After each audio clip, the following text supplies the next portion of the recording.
Katanya Ibnu Arabi, ini sebenarnya simpel aja, yang bisa disebut wujud atau ada itu satu-satunya hanya Allah. Kita wujud enggak? Enggak. Kita itu enggak mesti wujud. Dulu kalau tahun 60-an kamu belum ada, sekarang ada. 50 tahun lagi enggak jamin kamu masih ada. Ya kan? Wujudmu enggak pasti. Teh ini tadi yang bagian atasnya ada, sekarang enggak ada. Sebentar lagi setengahnya enggak ada. Loh, padahal tadi ada. Iya. Satu-satunya yang adanya pasti itu hanya Allah. Loh, kenapa Pak kok di kitab-kitab di mana-mana kita juga disebut ada? Ada manusia, ada gunung, ada itu. Enggak, itu cuma metafor aja untuk memudahkan pembahasan. Tapi hakikatnya satu-satunya yang ada itu hanya Allah. Dan ada kita itu dipinjemi oleh adanya Allah. Maka semua yang selain Allah itu tidak wujud, tapi maujud. Maujud itu diadakan. Dia tidak ada dengan sendirinya. Kalau nggak ada dengan sendirinya, berarti adanya dia butuh yang lain yang bikin dia harus ada. Maka disebut maujud. Jadi ternyata kita tidak sejati. Yang sejati hanya Allah. Maka manusia yang paling kasihan, yang paling tidak tahu diri adalah manusia yang sombong, tinggi hati, angkuh, merasa bisa, merasa besar, merasa penting. Berarti dia melupakan hakikatnya sendiri. Makanya kesombongan setitik aja bikin orang tidak bisa masuk surga. Kenapa? Karena dia keluar dari hakikat kediriannya, hakikat wujudnya. Wong kamu itu nggak ada. Adamu seperti apapun itu jasanya Allah. Nah, seperti apa sih hubungannya? Lah terus gimana Pak hubungan antara wujud dengan maujud itu? Dari situ nanti lahir wahdatul wujud. Sebenarnya wujud dan maujud itu dua keping dari sisi mata uang yang sama. Itulah wahdatul wujud. Jadi apa? Itu bedanya antara hak dengan kholq. Jadi Allah itu kalau dilihat dalam dirinya sendiri, maka dialah al-haq. Tapi kalau dilihat dari sisi manifestasinya, penampakannya, kalau bahasanya tasawuf, bahasanya Ibnu Arabi, tajallinya Allah, yang itu namanya kholq, maka dia banyak. Jadi dilihat di sisi dirinya sendiri, Allah itu hak, satu dan segalanya. Tapi dilihat dari sisi manifestasinya, manifestasi itu kan penampakan. Penampakan itu kan bukan yang sesungguhnya, hanya tampilannya aja kayak gitu, tampaknya saja kayak gitu. Nah, itu banyak. Alam semesta ini adalah tampaknya dari Allah. Makanya acara hantu-hantuan itu kan pakai istilah penampakan. Kita tunggu penampakan. Penampakan itu kan bukan barangnya itu sendiri, tapi tampaknya saja kayak gitu. Makanya kalau ada asap lewat, putih-putih lewat, terus dikasih lingkaran merah, perhatikan asap ini, kan gitu. Asap ini kan bukan hantunya, dia cuma penampakannya, tajallinya. Nah, Allah itu satu-satunya, dan penampakannya adalah alam semesta ini termasuk kalian. Itulah wahdatul wujud.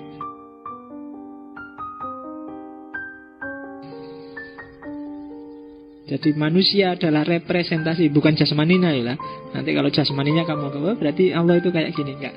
Tapi ruhaniyahnya, dimensi ruhnya manusia adalah manifestasi paling sempurna dari wujud Allah. Makanya innallaha khalaqa Adam ala suratihi. Oke. Itulah gambarannya wahdatul wujud. Jadi semuanya wujud, semuanya Allah, semuanya wahdah, jadi satu. Ya. Jadi al-haq sama al-khalaq itu dua keping dari sisi mata uang.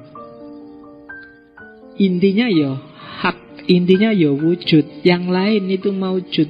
Dia ada sesuai dengan yang wujud tadi. Jadi kalau ini coraknya ndak ada jarak. Allah sama makhluk itu ya wajah dari realitas yang sama. Hanya yang satu sejati, yang satu adalah akibat. Yang satu sebab, yang satu akibat. Yang satu wujud, yang satu maujud. Yang satu hak, yang satu khalaq. Oke, jadi semua manifestasi dari Allah. Nah, kalau ada yang jahat-jahat gimana, Pak? Apa Allah juga jahat? Enggak. Kejahatan itu muncul ketika manifestasi tadi tidak tampak, terhijab. Jadi tidak bergaya, tidak berprofil seperti adanya, tidak sesuai proporsinya. Kejahatan itu kan ketika sesuatu tidak proporsional, tidak pada tempatnya. Ya kan? Hubungan laki-laki perempuan itu indah, tapi ketika tidak pada porsi dan proporsinya dia jadi jahat. Ya kan? Bunuh itu kalau pas porsi dan proporsinya dia indah. Agak susah membayangkan bunuh. Ada di konteks tertentu bunuh itu indah. Pembunuhan itu indah, bahkan disaksikan oleh banyak orang. Misalnya waktu korban. Loh iya kan? Korban itu kan kamu pembantaian besar-besaran terhadap sapi dan kambing. Tapi kan tidak terasa jahat, terasa indah. Karena apa? Porsi dan proporsinya pas. Bahkan kadang-kadang bohong pun kalau proporsional sesuai kondisi kadang-kadang pas. Sesuai, indah. Ya kan? Loh, bohong indah itu kan ya, kamu yang pacaran kan sering ngalami. Kamu kangen aku enggak? Iya kangen padahal enggak. Tapi kan indah. Bohong tapi indah. Oke, ya enggak gitu maksudnya. Jadi enggak semua yang ada di alam semesta ini ayo realnya pas, maka dia adalah manifestasi dari adanya Allah. Oke. Nanti ini membawa implikasi panjang. Misalnya, gimana Pak kalau terus ada orang bilang berarti tidak salah orang Kristen dong? Ketika orang Kristen bilang Isa, Yesus itu Tuhan, kan semuanya juga Tuhan, gambarannya Tuhan. Kan gitu. Kalau pakai Ibnu Arabi, iya benar Yesus itu Tuhan, tapi tidak bisa dibalik kalimatnya. Tidak bisa Tuhan itu Yesus. Jadi Yesus itu Tuhan ya karena memang dia salah satu tajalli manifestasi Tuhan. Sebagaimana kamu boleh bilang anak al-haq, tapi nggak bisa dibalik al-haq huwa anak. Kalau anak al-haq, aku bagian kecil dari al-haq yang luar biasa besar. Tapi nggak bisa dibalik. Karena anak adalah gambar yang ada di sana. Itu juga manifestasi Tuhan, tapi dia tidak Tuhan yang sejati. Jadi cara berpikirnya seperti itu. Itu sehingga Islam datang meluruskan semuanya. Tidak kayak gitu. Biarkan Allah yang sejati itu apa adanya. Yang lain itu kholak. Meskipun ada entitas ketuhanan di dalam masing-masing itu. Dan posisikan setiap entitas ketuhanan sesuai porsi dan peranannya masing-masing, biar dia bisa menggambarkan dirinya sebagaimana gambarnya Tuhan. Dan manusia yang bisa memerankan dirinya secara pas sebagaimana surahnya Tuhan, itu nanti yang di Ibnu Arabi disebut insan kamil. Nanti di belakang ada penjelasannya. Oke, nah sekarang kita lihat Allah sendiri. Kayak gimana sih rentetan dari yang sejati sampai lahir manifestasi, sampai lahir tajalli itu. Jadi memahami Allah, katanya Ibnu Arabi, bagi dia di 3 level. Allah tidak ujuk-ujuk dia sendiri terus misah dengan mana. Allah itu dia punya 3 martabat. martabat yang pertama adalah martabat ahadiyah. Ahadiyah itu Allah apa adanya, yang laisa kamislihi syai'un. Akalmu gak akan nyampe memahami Allah. Dia tidak seperti apapun. Seperti apapun definisimu, gambaranmu, sebutanmu terhadap Allah, Allah tidak kayak gitu. Karena akal kita terbatas, Allah tidak terbatas.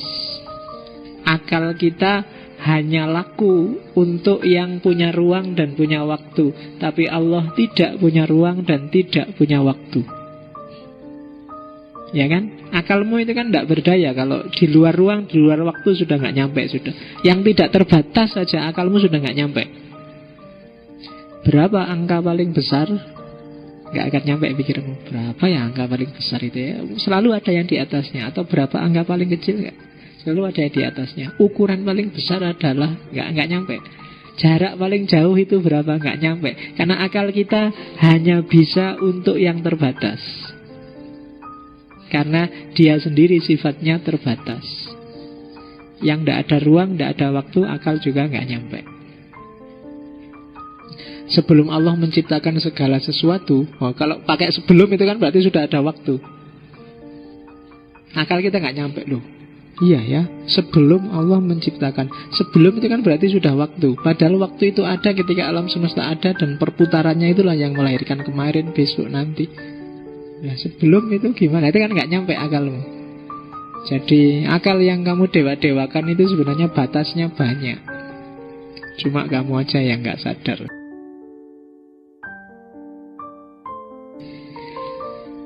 Oke, nah karena Tuhan itu tidak bisa dinamai, tidak bisa dijangkau, tidak bisa dijelaskan, tidak bisa diakses oleh pikiran, satu-satunya jalan untuk memahami Tuhan di level ahadiyah itu nanti yang disebut teologi negatif.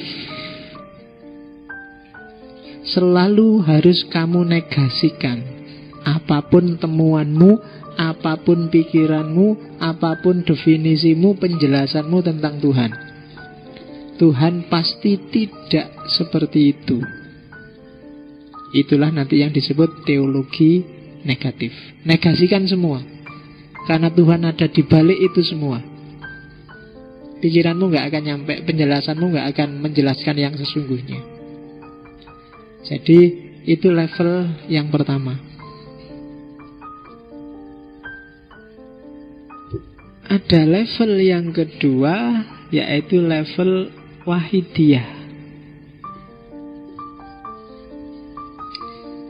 Level wahidiyah ini ketika Tuhan memperkenalkan dirinya pada manusia, memperkenalkan ingin dikenal, maka dia menciptakan makhluk dan dia menunjukkan dirinya. Aku itu kayak gini loh. Itu yang disebut ta'ayun. Ta'ayun itu mendefinitifkan, menunjukkan aku itu. Kamu kan gak nyampe kalau memahami aku. Tak jelasin aja, aku itu kayak gini loh. Nah, itu level wahidiyah. Level asma wa sifat. Aku itu penyayang. Oh, penyayang. Aku itu maha kuasa. Aku itu adil. Aku itu kan Allah sendiri yang mendefinitifkan dirinya. Nah, ini sudah level selanjutnya dari ahadiyah. Itu level kedua. Jadi itu yang disebut emanasi paling suci, faidul aqdas. Jadi limpahan Allah yang pertama itu dirinya sendiri. Asma wa sifat. Baru yang ketiga namanya martabat level ketiga tajalli syuhudi, yaitu manifestasi dari adanya Allah dengan adanya alam semesta ini.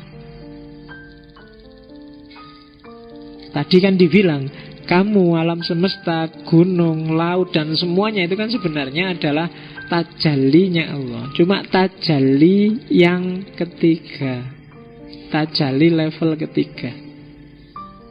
Karena Allah itu maha pencipta, untuk jadi maha pencipta kan harus ada ciptaannya. Maka lahirlah tajalli ketiga, ciptaannya. Karena Allah itu penyayang, kan harus ada yang disayangi. Karena Allah itu adil, kan harus ada yang diadili.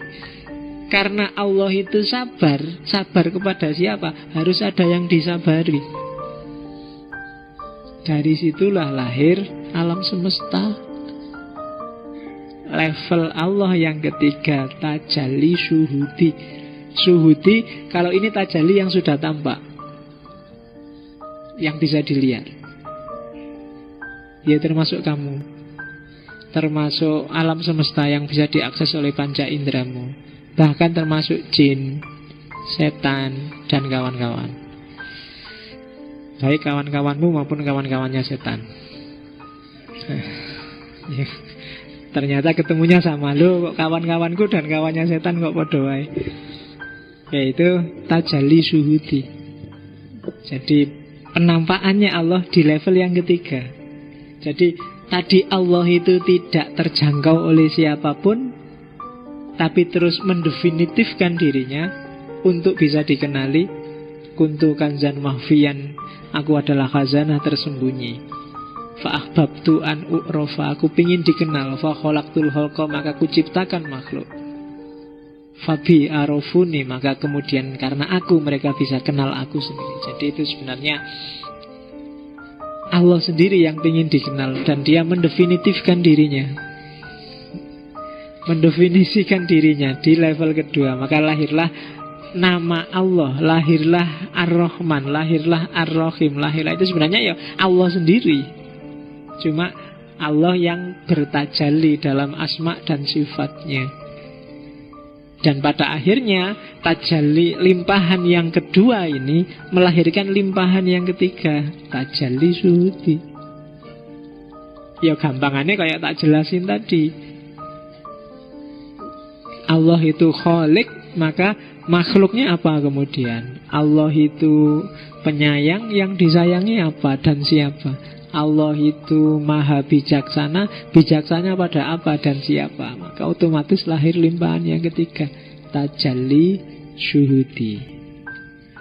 Level-level ini yang orang susah paham.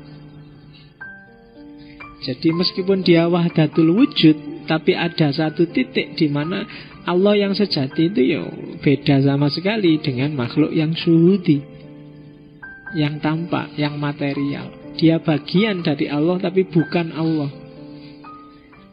Sehingga ketika orang menuduh Ibnu Arabi panteis, panteis itu kan segalanya Tuhan. Kalau dalam Ibnu Arabi mungkin tidak pas disebut segalanya Tuhan, tapi segalanya adalah bagian dari Tuhan. Nah itu jawabannya.